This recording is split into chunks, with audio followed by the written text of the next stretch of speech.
If crypto succeeds, it's not because it empowers better people. It is because it empowers better institutions. Vitalik Buterin. He is a genius whose IQ is as big as Einstein's, if not larger. A teenager who at the age of 19 developed a revolutionary medium of money transactions, and he is the brain behind the world's leading cryptocurrency altcoin, Ethereum. You are watching Life Story Inc. And this is the story of Vitalik Buterin and the rise of Ethereum. The prologue. On October 31, 2008, the theoretical birth of blockchain took place when an anonymous entity by the name Satoshi Nakamoto released an academic paper describing a system that allows monetary transactions between two individuals without the need for a financial institution such as a bank to act as an intermediary. The system was called Bitcoin. Though popular and a largely used cryptocurrency, Bitcoin comes with a list of limitations, which later became the basis of Ethereum's foundation. In 2003, Vitalik was one of the people who wrote an academic paper where he discussed the need for programmatic control over transactions to rectify some of the issues encountered with Bitcoin. He also introduced the term Decentralized Autonomous Corporations, DAC, and named his paper Ethereum. In contrast to Bitcoin and most other virtual monetary media, Ethereum is intended to be something beyond a mechanism of trade or mere stash house of significant worth. Childhood and early life. Vitaly Dmitrievich Vitalik Buterin, the Russian-Canadian programmer and writer, best known as the co-founder of cryptocurrency Ethereum, was born on 31 January 1994 in Kolomna, Russia, to Dmitry Buterin and Natalia Emelian. When he turned 6, his parents decided to migrate to Canada in search of better job opportunities. Once in Canada, it did not take long for Vitalik's teachers to identify the little boy's high level of intelligence. He could easily multiply 3-digit numbers twice as fast as his peers. As a result, he was asked to move into a class of extraordinarily intelligent students. He was then drawn to programming, mathematics, and economics. Buterin went on to attend the Abelard School, a private high school in Toronto. Buterin enrolled at the University of Waterloo. There, he opted for advanced courses and doubled up as a research assistant for cryptographer Ian Goldberg, who co-created off-the-record messaging. At the International Olympiad in Informatics, Buterin won a bronze medal in the year 2012, the first of many accolades to follow. Do you know where Buterin got his programming inspiration? Vitalik Buterin's father, Dmitry, is a computer scientist. Well, that explains how Buterin got to learn about Bitcoin at the early age of 17.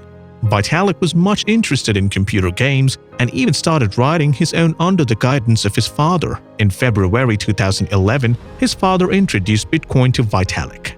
At that time, Vitalik's father owned a software company through which he heard about Bitcoin, a company that the father sold after a few years to channelize all their focus on blockchain technology alongside Vitalik. However, Vitalik did not initially find himself interested in either Bitcoin or blockchain, as he thought that cryptocurrency would fail for having no intrinsic value of its own. But the decentralized element of Bitcoin and blockchain began to captivate more attention from Vitalik over time.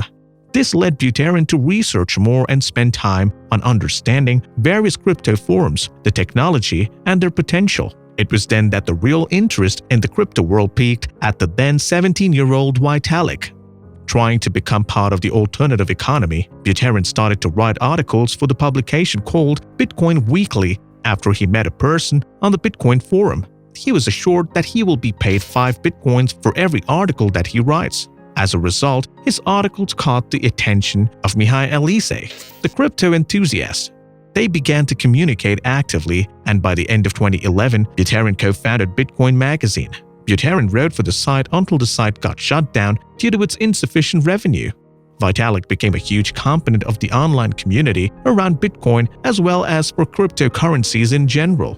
By 2012, Bitcoin magazine was one of the largest online media outlets dedicated to Bitcoin and cryptocurrencies. In the next few years, Vitalik split his time between being the editor of Bitcoin magazine and the part-time job he had as a research assistant at the university.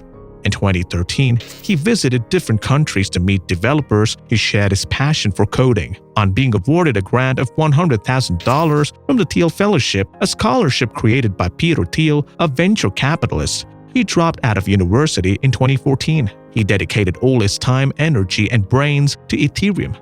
To gain more experience in the world of crypto and Bitcoin from across the globe, Buterin started traveling to different countries and met developers who shared his passion for codes, which further inspired and motivated him. It was during one of these long trips that Buterin was struck with the idea of Ethereum. He met two companies during his trip to Israel who were also trying to do something similar to Vitalik's idea of Ethereum. They attempted to issue tokens and smart contracts directly on the blockchain. This made Vitalik wonder if he could create a new cryptocurrency, whose purpose was to develop platforms for new cryptocurrency tokens and smart contracts. When he shared the idea with both Israeli companies, none of them found it interesting. Unwavered by the refusal, he decided to take it forward on his own. Later the same year, Buterin explained the basic idea behind the project Ethereum and shared it with his close friends, who thereafter forwarded it to some of their fellow members, and the white paper came into the reach of a handful of people. Vitalik Buterin was quoted saying, "When I came to the idea with Ethereum, my first thought was, okay, it's too good to be true." As it later became apparent, the core idea behind Ethereum was indeed good. Vitalik and other members published the official project for Ethereum and how they planned Ethereum should work. In May 2013, Vitalik attended a Bitcoin conference in San Jose, California as a Bitcoin magazine representative. Here, for the first time, Buterin witnessed that not just online, in reality, the crypto community is very much alive and bustling with ideas. This convinced Vitalik that Bitcoin was worth getting into. Buterin did face a few challenges when he was trying to build applications on the Bitcoin blockchain.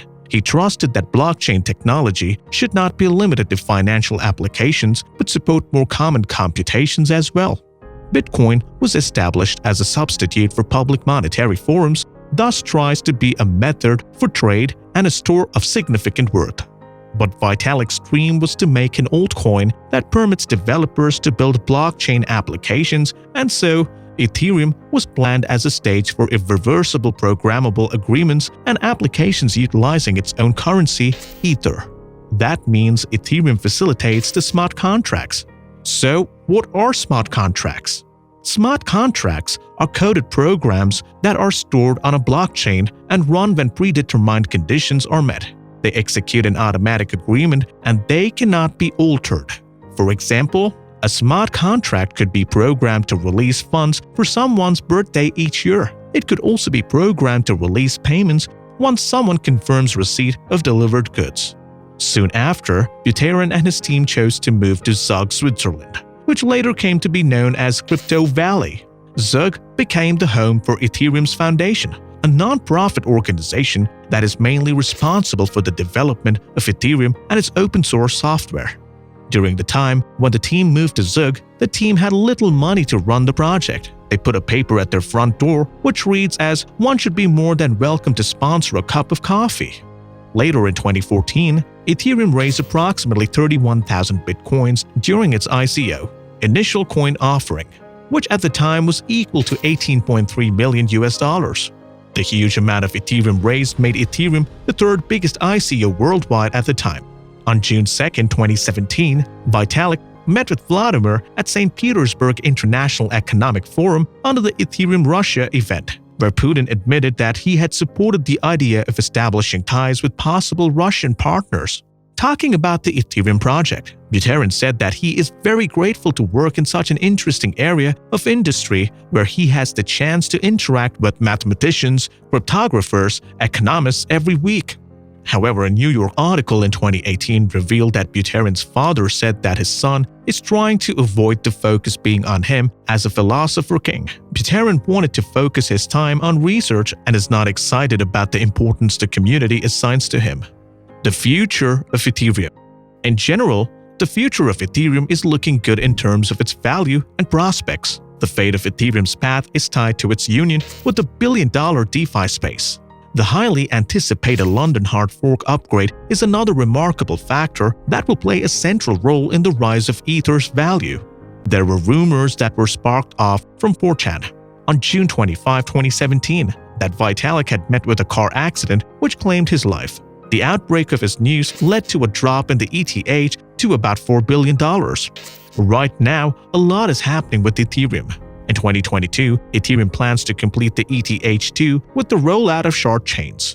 Sharding will make it safe for Ethereum to scale up and increase capacity. Shard chains expand the stress on the network across 64 new chains, which keeps hardware requirements low for running a node.